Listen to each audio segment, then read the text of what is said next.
Alright, so welcome back to Underwater Cities.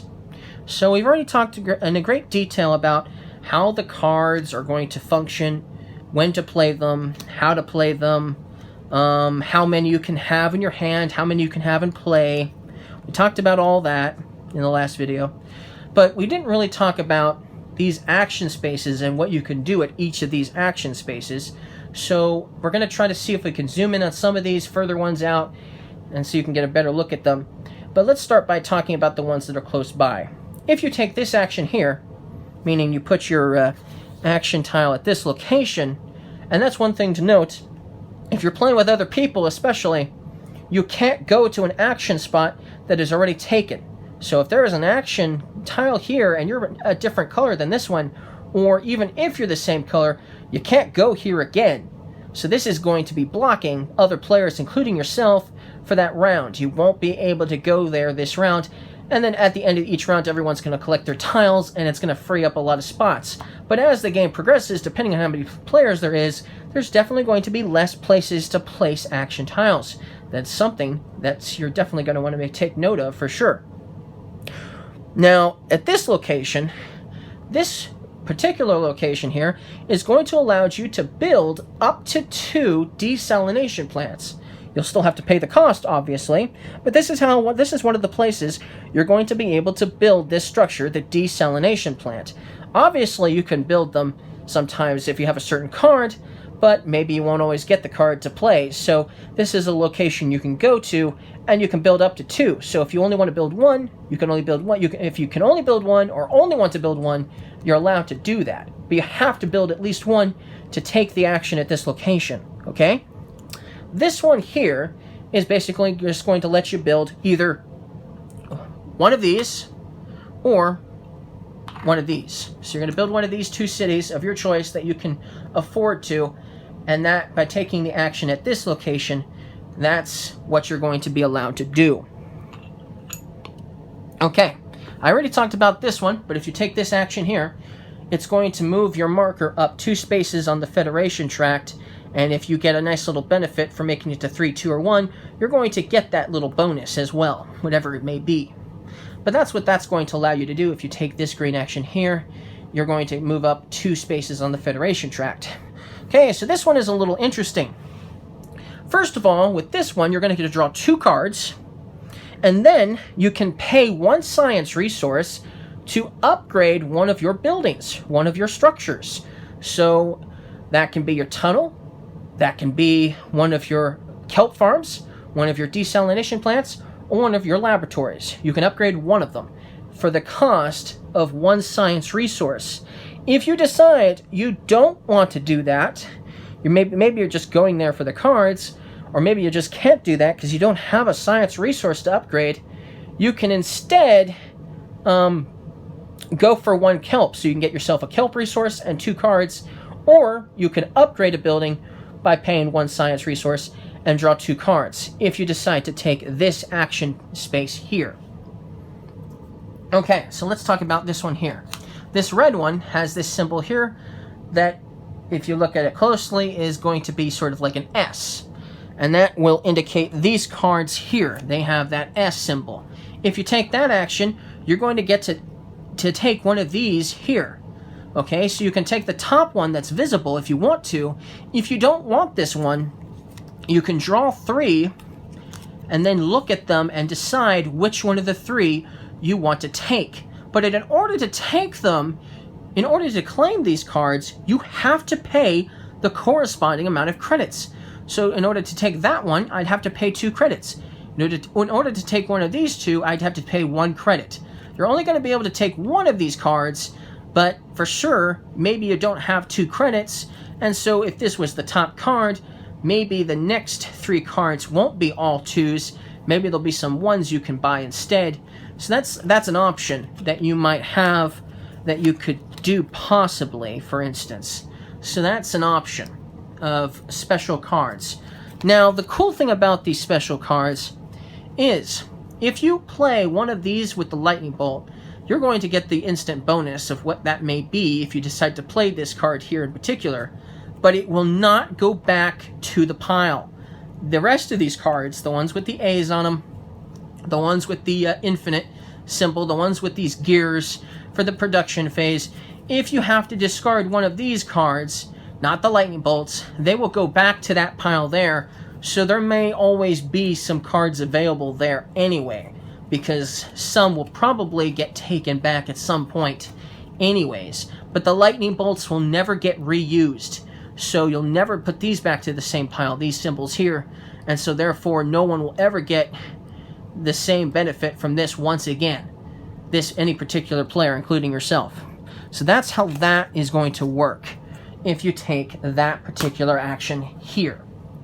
If you take this action, you're going to get 2 plasteel and 1 kelp resource by taking this action. If you go to this red action here, you're going to get to build a tunnel, and you can also play one of your action cards as well. And remember, you don't have to do both of them. You can choose one if you can't do both of them, okay? At this location, which is a little further away, so let's see if we can zoom in at that location, get a better view, and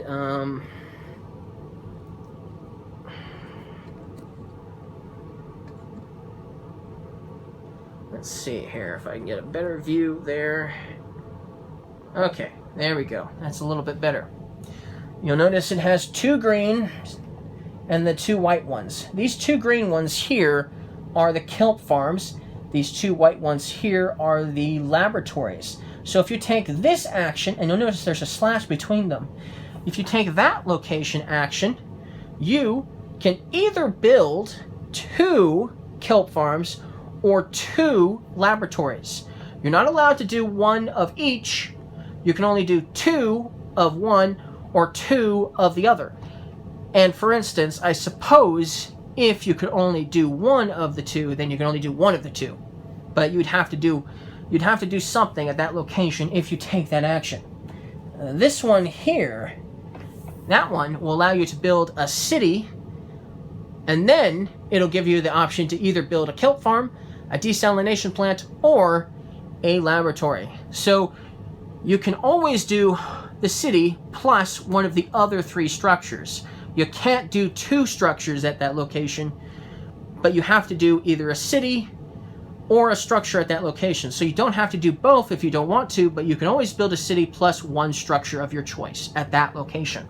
That's how that is going to work. Okay? This one here is probably the only one I have to recheck. Okay, at that location there, you can either gain 2 science resources, or you can upgrade 1, 2, or 3 structures, paying 1 science for each upgrade. The structures do not all have to be the same type. So you don't have to upgrade the same type of structure, but with this location, you can upgrade up to 3 structures if you can afford the resources of, which is obviously science resources, and it's going to cost you 1 science for each upgrade to do that location. Okay, so that's one of the things you can do. Okay, then this one over here, these last 2, where the action tile is now, if you decide to go there, you can build up to 2 tunnels if you take that action. And the very last one here is probably one of the best, because not only can you play an action card there, but you can also take 2 of those 3 resources. You can't take 2 science, though. You can't take 2 plasteel. You can't take 2 kelp, but you can do, like, for instance, 1 plasteel and 1 kelp, or 1 kelp and 1 science, or 1 science and 1 plasteel. So you can take 2 of the 3 resources, 1 of each, and also take an action card you have in play and play it if you have one. So that's what you can do at that location. And remember, only 1 person can go to those locations per round. But there is one area that sort of breaks the only 1 action tile rule. This location here can have as many action tiles as you want, so other players can go here as well during the same round. And if you decide to do this, what you're going to get to do is you're going to get to draw 2 cards, and you're going to get 2 credits if you decide to go to this location here to take the corresponding action. So basically, that's basically everything I wanted to talk about underwater cities, pretty much. And let's zoom back out. There we go. Gets a little fuzzy all zoomed in. But that's basically pretty much everything I wanted to talk about. I already talked about what you could possibly get during the production phase anyways. I've already talked about how you take actions, how do you go first. We've already talked about the resources. We've talked about the player board. We talked about these locations here. The only thing we really didn't cover are all these cards and what you can do with them on these cards. There are so many cards here. There's just too many to cover. So I'm not going to talk about in any detail of how these cards work, because I simply haven't even played with half of these cards yet. I've only played with some of them from the first era, and only maybe some from the second era. I have not played with the cards from the third era, so there's no point in me talking about the cards that I don't know a bunch about. Now, obviously, I didn't talk too much about how you score points, but you can score points. You can score some points in the beginning of the game. You'll score some points probably during the production phase if on certain things. But obviously, I didn't talk about the end scoring and how that's going to work. I talked about it a little bit during the overview about some of these special cards here that might get you some extra points at the end of the game based on what resources you have left and how many of them you have. But basically, I've talked pretty much about everything that's worth talking about underwater cities, and hopefully this covers everything you need to know to at least enjoy the game and enjoy playing it. Of course, you're still going to have to probably try to figure out some of the cards on your own, but most of them are pretty straightforward. If you understand the iconography, and if you understand the symbols on the tiles and action slots and cards and stuff like that, if you understand all that, and from the videos I talked about, most of the cards should be pretty easy to understand. Most, if not all. So I think that's all I'm going to cover for this game of Underwater Cities. I hope you guys liked my videos explaining how to play this game, Underwater Cities, and I'll see you guys again next time, for the next time I do a game.